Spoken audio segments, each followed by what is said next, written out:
Welcome to this explainer. Look, if you're an engineering student staring down an upcoming fluid mechanics exam, you are in exactly the right place. Today, we're going to absolutely demystify the core types of fluids and really crack the code on viscosity. We're taking that dense textbook theory and breaking it down so you can literally crush your next test. So, grab your notes, because we're jumping right into the high-yield concepts. To get us started, I want you to think about this kind of funny, everyday paradox. Why does water pour so effortlessly out of a glass, but a bottle of ketchup needs, like, a really good physical smack before it even decides to move? I mean, they're both technically liquids, right? Well, this simple frustration actually hits the nail on the head for our core topic today. It shows us that not all fluids behave the exact same way under physical stress. Let's find out why. Okay, let's lay down the foundation. By strict textbook definition, a fluid is a substance capable of flowing, and it takes the shape of its container. Pretty straightforward, right? But from an engineering standpoint, what really matters is how it reacts to forces. You see, unlike a solid, which can resist shear force up to a certain point without permanently changing shape, a fluid continuously deforms as long as a shear force is applied. Basically, if you push a fluid, it flows, period. But as we know, they definitely don't all flow with the same ease. And that brings us to the star of the show, viscosity. Think of viscosity simply as internal friction. It's the property that offers resistance to the movement of one fluid layer sliding over an adjacent layer. It's exactly what makes honey flow so much slower than water. Honey has high internal friction, so high viscosity, while water has a super low viscosity. Now check out this graph. If you're prepping for an exam, honestly, take a mental screenshot of this right now. It shows the variation of shear stress on the vertical axis against the velocity gradient on the horizontal axis. Notice that line perfectly flat on the bottom axis, labeled ideal fluid? That is a massive concept. Ideal fluids have absolutely zero viscosity. They offer no resistance at all. But here's the catch. They don't actually exist in nature. No way. They're purely mathematical concepts we use to make complex calculations a little easier. In reality, every single fluid has at least some viscosity. So let's look closer at the behavior of real fluids. Trace that straight, angled line, starting right from the origin. That represents Newtonian fluids, like our water example. The relationship between the stress applied and the rate of deformation is a perfect, predictable, straight line. But look above and below it at those curved lines. Those are non-Newtonian fluids. Remember our ketchup from the beginning? Yeah, it lives on one of those curves. The harder you push it, the more its actual flowing behavior changes. It's wild. So, the crucial takeaway here is this direct comparison. Lock this in for your exams for sure. Newtonian fluids, they have a linear relationship. Their viscosity stays totally constant no matter how hard you shear them. Things like water, air, and kerosene fall right here. On the flip side, non-Newtonian fluids have a non-linear relationship. Their viscosity actually changes depending on the shear rate. Blood, ketchup, and liquid plastics, they all belong to this weird and wonderful family. Let's quickly hit a couple of highly specific fluid types that professors just love to test you on: ideal plastic and thixotropic fluids. If you recall the graph we just looked at, the ideal plastic fluid doesn't start at the zero origin. It starts higher up on the y-axis.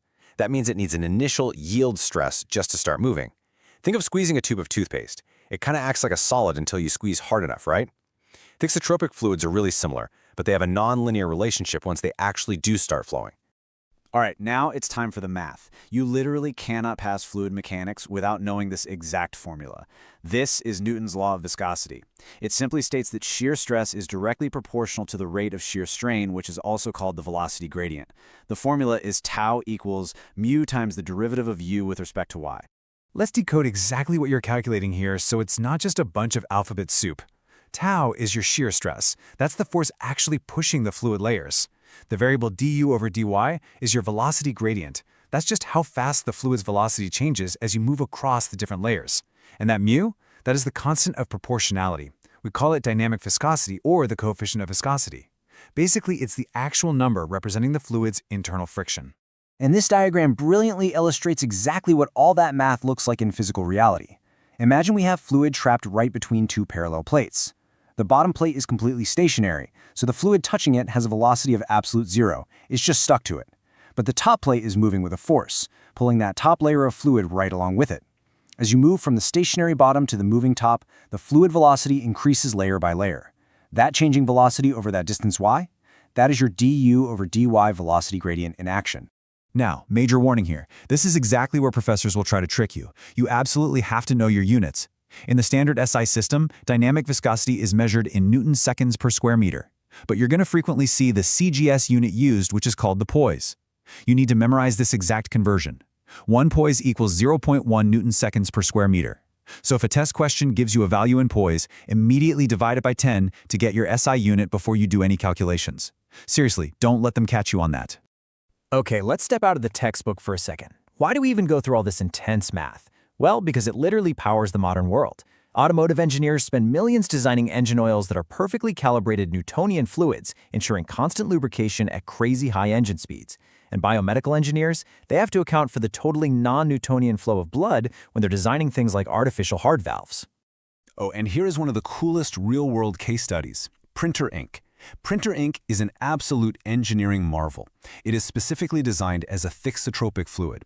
When it's just sitting there in the cartridge, it's super thick and practically solid, so it doesn't leak everywhere.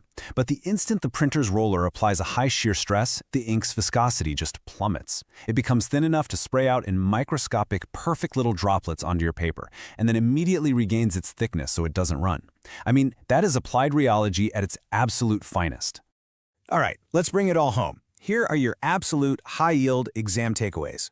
Remember that fluids continuously deform under stress. Viscosity, that's just the measure of internal flow resistance.